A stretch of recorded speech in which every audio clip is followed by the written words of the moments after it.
Bonjour à toutes et à tous.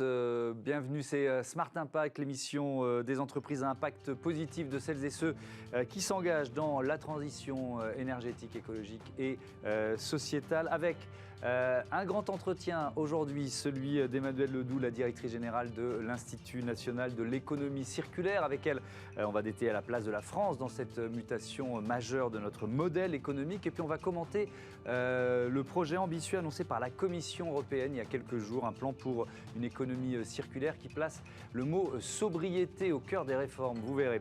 Et puis dans Smart Ideas, la start-up du jour, c'est vendredi, une plateforme pour accompagner les entreprises et leurs salariés dans leur transformation RSE. Voilà pour les titres, c'est le grand entretien de Smart Impact, tout de suite.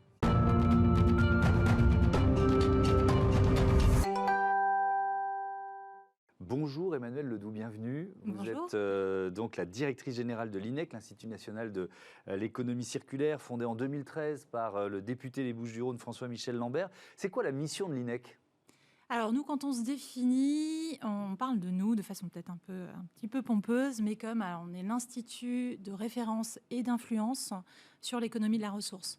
Donc l'idée, c'est vraiment de rassembler un maximum d'acteurs très différents. On a des entreprises de toute taille, des très grosses, des toutes petites, des startups, des collectivités locales, des associations, des académiques, avec l'idée à la fois de construire le socle intellectuel, idéologique même, autour de l'économie circulaire d'une part, et derrière, donc c'est partie référence, parce qu'on parle encore d'un concept qui est assez récent, finalement. Économie circulaire, ça y règle le débat public depuis une grosse dizaine d'années, mais c'est pas non plus un sujet qui traverse les époques comme d'autres. Et derrière l'idée, donc la partie influence, c'est d'aller transformer les politiques, d'aller transformer la norme pour que cet horizon souhaitable de sobriété, d'économie de la ressource, il soit vraiment accompagné par nos réglementations et nos acteurs économiques. Ouais. Alors dans cette émission, on parle presque tous les jours d'économie circulaire, donc c'est peut-être pas nécessaire. Nos téléspectateurs sont assez avertis de la définir, mais c'est quand même, qu'est-ce qu'on peut dire ? C'est un changement de modèle en fait. C'est ça. En fait, on vit, nous, dans l'économie linéaire. On a tous grandi dedans. On extrait, on consomme, on jette. Et là, l'idée, c'est de se dire, on extrait, certes, on va continuer, mais par contre, on fait durer au maximum. Alors, par contre, un petit point, ça m'a amusé. J'ai vu il n'y a pas très longtemps dans le dictionnaire de la pensée écologique sur les questions d'économie circulaire de Dominique Bourg. Et l'entrée, c'était justement sur économie circulaire, que ça avait ceci de particulier, que c'était un concept que tout le monde concevait et qui restait difficile à définir. Et au fond, on est un peu là-dedans. Donc, alors c'est peut-être d'ailleurs un problème, un truc, et c'est aussi la faute des acteurs dans le domaine. Mais on passe autant de temps à définir ce qu'on fait finalement que ce qu'on fait pas, ou que c'est pas seulement ça. Donc voilà, l'économie circulaire, c'est pas que le recyclage, mais c'est évidemment également le recyclage. Donc vraiment, l'idée c'est ça, c'est d'avoir un centrage, de recentrer sur les ressources et de les faire durer le maximum. Parce que moi, ce que je trouve intéressant, c'est que ça va bien au-delà de la réduction de l'impact, parce que souvent on a le premier prisme pour parler de transition écologique, ça a été celui-là. Réduisons notre impact. Mais ça va bien au-delà. On parle d'économie positive, on parle de créer un nouveau modèle, on parle de créer de la ressource. Ça va au-delà de la réduction de l'impact. C'est ça, en fait, ça réinterroge tous nos systèmes économiques du début jusqu'à la fin. Donc, on extrait comment on extrait mieux, comment on extrait moins, surtout. L'économie circulaire, c'est avant tout réduire, moins de ressources. Tout au long de la vie, une fois qu'on a extrait, on sait bien que pour un téléphone portable, par exemple, c'est des chiffres qu'on répète souvent, l'extraction de la ressource, c'est déjà 80% de l'empreinte environnementale. Donc, une fois que c'est fait, comment on fait tenir ça un maximum ? Donc, c'est la réparation, le reconditionnement, le réemploi, comment on travaille tout au long. À la fin, quand il n'y a plus que d'autres choix, effectivement, comment on recycle, mais comment on recycle le mieux par rapport à ce qui peut être fait, donc peut-être moins d'incinération, moins d'enfouissement et plus de vrai recyclage. Et toujours dans cette idée, ça doit être accompagné par aussi la transformation de nos modèles économiques, donc travailler sur le besoin aussi, peut-être plus que sur la propriété. Alors c'est l'histoire d'économie de la fonctionnalité, la location, on n'invente rien, mais ça amène à réfléchir. Un exemple tout bête, c'est la question de posséder sa perceuse, par exemple. En fait, on n'a pas besoin d'avoir une perceuse. Souvent. Exactement. Exactement. Donc en général, le besoin, c'est pas d'avoir une perceuse, le besoin, c'est de percer un trou. Donc qu'est-ce qui va, au moment où je vais avoir besoin de percer ce trou, répondre au mieux à mon besoin? Est-ce que c'est d'avoir acheté une perceuse pas chère, conduite dans des conditions probablement assez dégueulasses, un peu loin, et qui a une empreinte écologique qui est déjà désastreuse, qui en plus, il y a pas mal de chances qu'elle s'arrête au milieu du trou, hein, enfin, qui ne pas complètement Qu'elle mon remplisse pas ambition. son usage, oui. Exactement. Ou alors de me dire, bon, dans la mesure où moi, mon volume de bricolage par an, c'est les 3 trous, peut-être que je peux trouver une autre façon de fonctionner, que ce soit avec le voisinage, avec des magasins, etc. Donc en fait, c'est un changement de mindset. Alors ça, c'est à l'échelle de l'individu. La question, c'est comment on a cette même transformation qui s'opère à l'échelle d'une organisation. Vous parliez du besoin, partir du besoin. C'est intéressant parce que ça rejoint, à mon avis, vous allez peut-être me contredire, mais la notion de territoire d'action adapté à chaque région. C'est-à-dire, vous ne faites pas l'économie circulaire je dis n'importe quoi, du Sud-Ouest, c'est pas celle de Marseille, quoi. Il faut inventer un modèle qui est adapté à chaque territoire, à chaque région. Quand on fait de l'économie circulaire. De toute façon, alors ça c'est pour des raisons, on évite de mélanger le Sud-Ouest et Marseille. Ils n'aiment pas trop. Non, plus sérieusement, oui, bien sûr qu'on adapte. L'économie circulaire, c'est aussi une économie du PIB local. Donc, comme l'idée c'est qu'on recycle plus, qu'on réemploie plus, évidemment, on est dépendant des flux locaux. Il faut être dans le circuit court, sinon ça n'a pas de sens, quoi. Ça n'a pas de sens. Alors après, c'est aussi un sujet qui est intéressant, qui mérite sans doute d'être plus approfondi. Parce que dès lors qu'on parle de circuit court, dès lors qu'on parle d'économie du PIB local, de variabilité des flux, etc., il y a toujours cette idée de c'est formidable, ça crée de l'emploi. Ça, on parle souvent. Hein, et de l'emploi local et durablement local, quoi. Exactement, ils sont locables pour longtemps. Les flux sont variables, donc en plus, c'est difficile de mettre un robot à la place, etc. Enfin, tout le cercle vertueux qu'on entend quand on parle de création d'emplois. Mais souvent, comme c'est un sujet que vous traitez régulièrement, je pense que ça vous revient régulièrement aussi, on parle du frein économique sur l'économie circulaire. C'est plus cher. Et à un moment, il n'y a pas de miracle. Hein. Si on crée de l'emploi en France, sur les territoires, avec des conditions sociales qui sont les conditions sociales de la France et pas celles de l'Indonésie, évidemment, il y a aussi un surcoût. Donc c'est aussi comment, dans la transformation, qui n'est pas que la transformation des modèles économiques, mais qui finalement est un vrai changement de société, comment on assume ça, comment on transforme, comment on se dit de l'emploi local, c'est aussi des gens qui vont payer plus cher la cantine, le judo des enfants. Enfin, il y a un effet presque un peu de vase communicant qu'il faut être capable de gérer pour se dire, c'est toujours bien de mettre en place ce genre de solution. Ce changement de modèle est-il forcément douloureux? Daniel Cohn-Bendit disait il y a quelques mois dans Les Échos, la transition écologique en douceur, ça n'existe pas. Qu'est-ce que vous en pensez? Alors, c'est vrai que sur ces questions-là, on a tendance à jouer un peu au jeu ni oui, ni non, ni décroissance, pour éviter avoir un peu les mots qui fâchent et qui finissent par cannibaliser le débat. Ça, c'était un sujet, d'ailleurs, la loi AGEC, anti-gaspillage pour une économie circulaire, qui maintenant structure quand même pour beaucoup les actions qui vont être menées par la France. Au moment où elle a été débattue et votée, j'imagine que vous vous souvenez, c'était au moment des manifestations des Gilets jaunes. Il y avait une espèce de peur, presque un peu panique, sur les mesures. C'est oh là là, pas d'écologie punitive. Alors déjà, d'une façon ou d'une autre, si on épuise la planète, transformation climatique, etc., on va tous être un peu punis. Mais oui, ça coûtera beaucoup plus cher dans 10 ou 20 ans qu'aujourd'hui. Et l'idée, c'est d'avoir des mesures efficaces. Je pense que oui, c'est douloureux, mais il faut aussi que ça soit compris. Pour que ça soit compris, il faut que ça soit efficace. Donc, je vais prendre un exemple. Parfois, on a des ambitions qui sont fortes, qui sont importantes, mais qui sont quand même avant tout des promesses au départ. Par exemple, on parle de la réparabilité, quelque chose qui est en train de se mettre en œuvre. Formidable, la réparabilité, de se dire qu'on va avoir des produits réparables. Ouais. Mais au final, moi, mon ambition, c'est pas que mon lave-linge il soit réparable, c'est que quand il est cassé, il soit réparé. Donc, qu'il y ait des réparateurs, qu'il y ait ce maillage territorial dont on parlait il y a quelques minutes. Donc, je pense que sur les questions écologiques, de transformation environnementale, qui sont aussi des transformations économiques, parce que pareil, avant la loi AGEC, il y a eu la feuille de route économie circulaire qui parlait de sécurisation des approvisionnements. Donc on a fait une loi qui on parlait plus vraiment de la sécurisation des approvisionnements parce qu'au fond c'était une vue de l'esprit. Il y a eu la crise sanitaire, on l'a quand même touché du doigt. On s'est rendu compte de ce que ça voulait dire. Exactement. Et un peu la France entière, un peu tétanisée, s'est rendu compte qu'on ne produisait pas de paracétamol. Ça posait quand même beaucoup de questions. Donc là, il y a peut-être ce moment. Malheureusement, il ne s'agit pas sûrement pas se réjouir ni de la crise sanitaire ni des crises géopolitiques, des guerres. Mais on se rend compte que c'est Enfin, c'est un sujet de Évidemment, transformation. ça accélère la prise de conscience et donc ça accélère la transition. Exactement. C'est une évidence. Et la réglementation aussi, parce que vous parliez de la loi AGEC, mais il y a des secteurs qui, finalement, cet aiguillon de la réglementation, ça pousse des secteurs à se transformer. Donc, il faut la loi, quoi. La transformation par la contrainte. Mais oui, non, mais ça existe aussi. Mais souvent, on se rend compte aussi que finalement, il y a des secteurs qui ne le faisaient pas et qui y arrivent. Vous voyez ce que je veux dire ? C'est pas si douloureux, pour revenir à la question et à la citation de l'ancien député européen Cohn-Bendit. Ce qui est difficile, c'est quand on est tout seul à le faire aussi. Ouais. C'est-à-dire que, par exemple, nous, à l'Institut, on travaille beaucoup sur les questions, enfin, nous et d'autres, sur les questions de commande publique. 10% du PIB, enfin 8 à 12 en fonction de comment on compte. Enfin, c'est quand même un levier économique significatif. Ça tourne un peu en rond entre l'offre et la demande. C'est-à-dire qu'on parle beaucoup du mieux-disant dans la commande publique. On en parle. Il y a quand même encore beaucoup de moins-disant, donc l'offre économique la plus intéressante. La question maintenant, c'est comment on arrive à mettre en face une demande et une offre.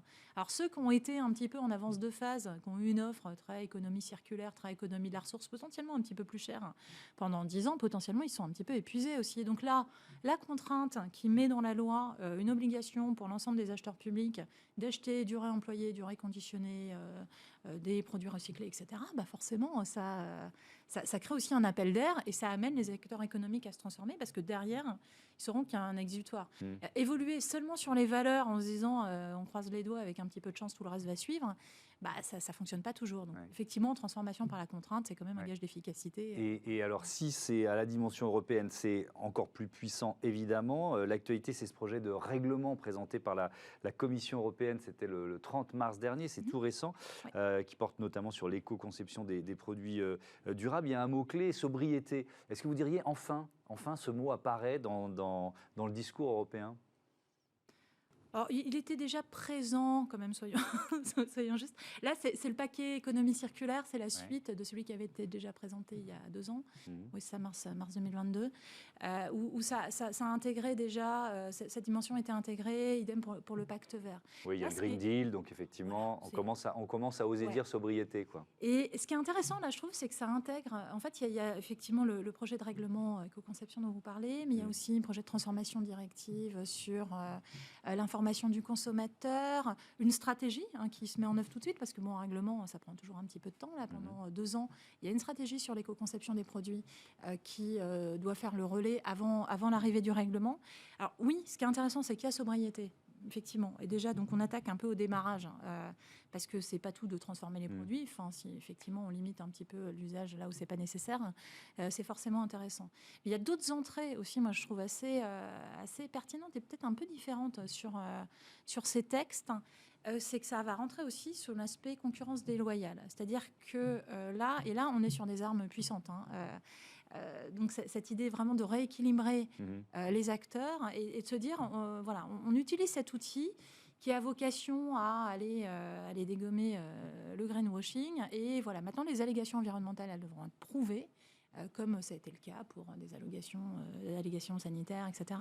Et l'idée vraiment, c'est de faire que, contrairement à maintenant, avec tout cet arsenal qui est quand même assez large, pour être sincère, on n'a pas complètement fini de décrypter déjà ce qu'il y a dans ces textes et ce que ça va nous permettre aussi de faire en France en termes d'ouverture, je ne sais pas, sur des transformations de TVA, par exemple, pour favoriser des produits plus circulaires.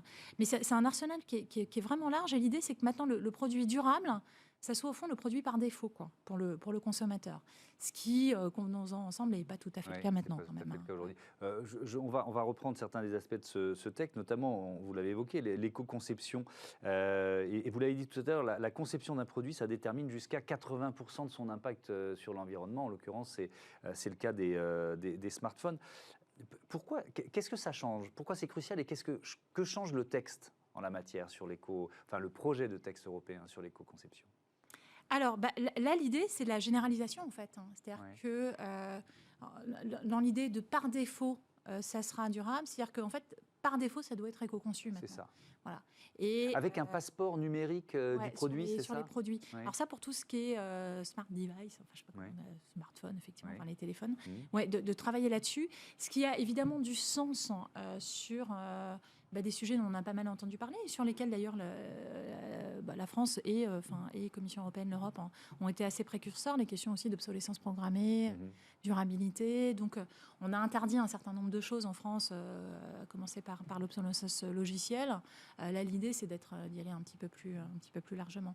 Et de bloquer, parce que une bonne partie de ces produits, quand même, pour l'instant, ils ne sont pas vraiment fabriqués en France. Donc, voilà, c'est comment on protège, donc ça on veut permet dire au marché intérieur ouais. de faire le tri. D'accord. Ouais. Et donc, ça veut dire qu'avec un QR code sur les produits, on saura d'où il vient, où il a été fabriqué, quelle part sur le territoire national ou pas, etc. Ça va être quel type Alors, l'objectif, d'information ? il y a ça, mais il y a aussi sur la question justement de réparabilité. Alors, il y a les conditions de fabrication, d'extraction, d'où viennent les ressources, mais aussi comment il peut être réparé, différents types de produits, la robustesse. Ça ressemble un peu recyclabilité, etc. À l'indice de réparabilité qui a été construit en France. Ouais, c'est intéressant parce qu'on peut prendre l'exemple de l'industrie textile. Chaque année, chaque Européen achète en moyenne 26 kilos de vêtements et de linge de maison.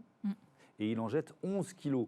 J'avoue que j'ai été surpris par ce ratio. Et qui plus est, moins de 1% de la production textile est recyclée. Jusqu'à 35% des microplastiques relâchés dans l'environnement viennent de vêtements fabriqués avec du polyester ou de l'acrylique. Ça fait beaucoup d'infos en une seule infographie. Mais moi, je retiens effectivement cet aspect-là. Moins de 1% de la production textile est recyclée.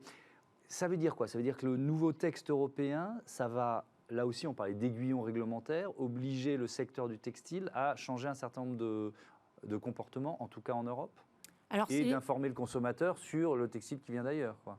C'est ça, c'est l'objectif. Ouais. C'est de transformer magistralement, là, à ce stade, le secteur textile, sachant qu'on va être très, très lucide. Pour l'instant, on n'a pas réussi. En France, on a la REP, textile, responsabilité élargie du producteur depuis longtemps. Ça n'a pas empêché le côté très, très exponentiel de la production. Après, alors moi, c'est un mystère, j'ai vu les mêmes chiffres.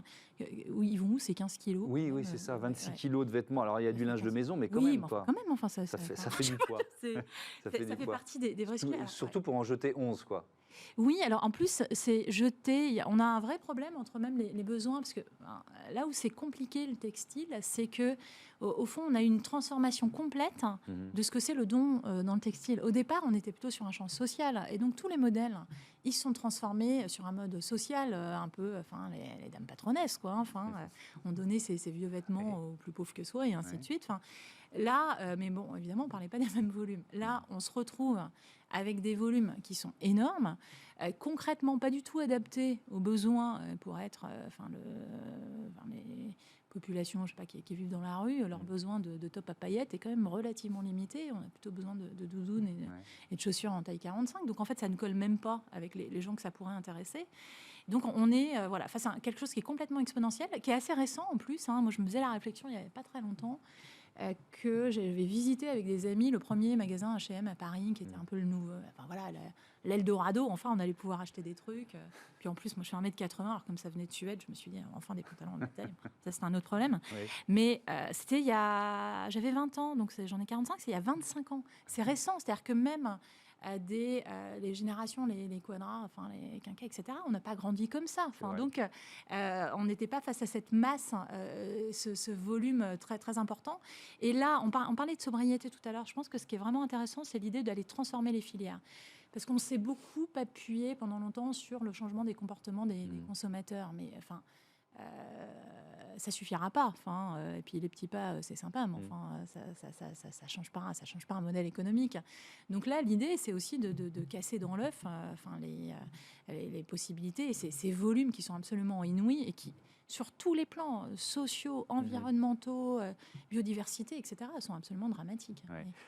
Les deux derniers rapports du GIEC qui sont passés un peu sous les radars là, dans cette campagne présidentielle. Il y a eu 2 rapports en un mois, 5 semaines. On en a parlé, on regardait dans les médias privés, c'est moins de 2% du temps des journaux télévisés, c'est 5% sur une radio comme France Info. Bref, c'est totalement passé en dessous des radars de cette campagne présidentielle. Alors, il y a eu la guerre en Ukraine, évidemment, qui a un peu tout écrasé. Mais comment vous le Comment vous le vivez? Comment vous l'expliquez? Je sais que vous faites partie du collectif EC Économie Circulaire 2022, c'est ça, qui réunit 150 experts qui militent pour que ce soit au cœur des programmes présidentiels. Il y a eu un loupé, il y avait une opportunité, elle n'a pas été saisie. Comment vous réagissez face à ça? Après, moi, je me rends compte que j'ai des biais parce qu'effectivement, j'en ai beaucoup plus entendu parler que ça, vu que on a tendance Oui, aussi à s'informer. Moi aussi, parce qu'on est au cœur de ces questions-là. Mais, à s'informer dans notre sphère. Le grand public, en tout cas dans les journaux télévisés, on n'a pas entendu parler ou quasiment après, pas. Alors, il y a eu aussi, moi, je me posais la question, vous voyez, c'était le 3e rapport, où effectivement, des gens qui étaient interrogés dans la foulée, il fait 1000 pages quand même. Alors même quand on a lu le résumé exécutif pour des dirigeants, ça prend quand même un peu de temps à absorber. J'ai un peu l'impression qu'on l'entend à chaque campagne présidentielle. Pour l'instant, l'environnement ne fait pas partie des sujets qui, oui, mais à chaque fois, hein, non si, ouais. Oui, sauf que là, l'urgence, elle est actée, scientifiquement actée, de plus en plus actée, et l'urgence est de plus en plus urgente. Vous voyez ce que je veux dire? Et le moment d'une campagne présidentielle, c'est le moment justement où on est censé voir loin, s'engager sur des changements de modèle potentiels. Est-ce que là, on est sur différents plans là. Est-ce que je le souhaite, bien entendu? Est-ce que oui, on n'a pas assez parlé des questions environnementales, et puis d'une façon l'environnement impliqué aussi sur le changement de modèle. Enfin, les questions de logement, par exemple, qui n'ont pas été super centrales dans la campagne non plus, qui sont éminemment des questions liées à l'environnement. Comment on rénove, comment on construit sans artificialiser les terres agricoles, mais en permettant quand même à chacun de se loger décemment.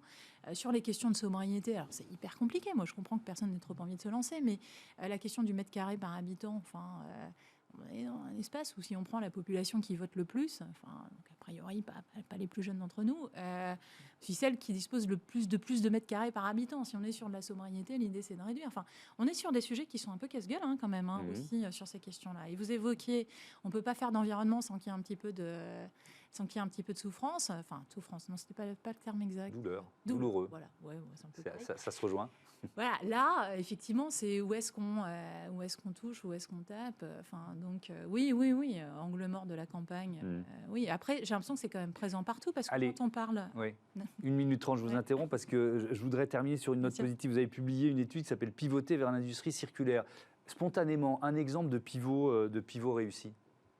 Alors, l'exemple qu'on cite beaucoup, c'est Michelin, économie de la fonctionnalité, fleuron de l'industrie française, le pneu, de voir comment effectivement, avec des pneus dont on n'est plus propriétaire, qu'on fait durer, on a un des pneus adaptés à la situation qu'on souhaite, et en plus qui vont être mieux pris en charge, et on sait qu'en fin de vie, ils pourront revenir dans le système et être largement pris en main. Parce que sur la question du recyclage et du réemploi, l'idée c'est comment on arrive aussi à capter les flux sortants, quoi.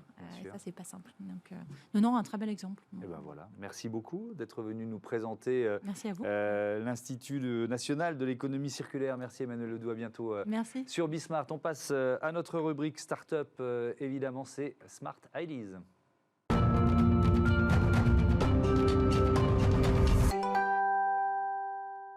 Et la start-up que je vous propose de découvrir s'appelle Vendredi. Bonjour Félix Demons, bienvenue. Vous êtes le cofondateur avec Julien Guérin de cette entreprise créée en 2018.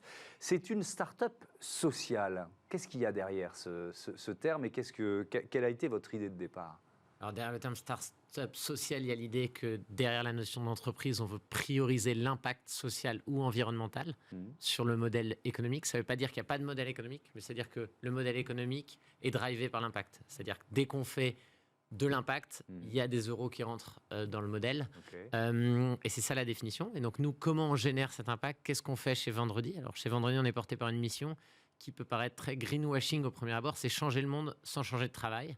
C'est ça notre mission, c'est permettre à des salariés au sein de leur entreprise d'agir, et d'agir par 3 façons. Déjà, comprendre les enjeux de société en se sensibilisant, passer à l'action en soutenant des associations. Ça peut être faire des missions en association, du mentorat auprès d'un demandeur d'emploi, apporter ses compétences de journaliste, par exemple, en RP pour des associations, ou faire des dons financiers ou des collectes, voire même, 3e volet, en fait, transformer son entreprise de l'intérieur et faire en sorte que dans l'entreprise, elle ait un impact social et environnemental.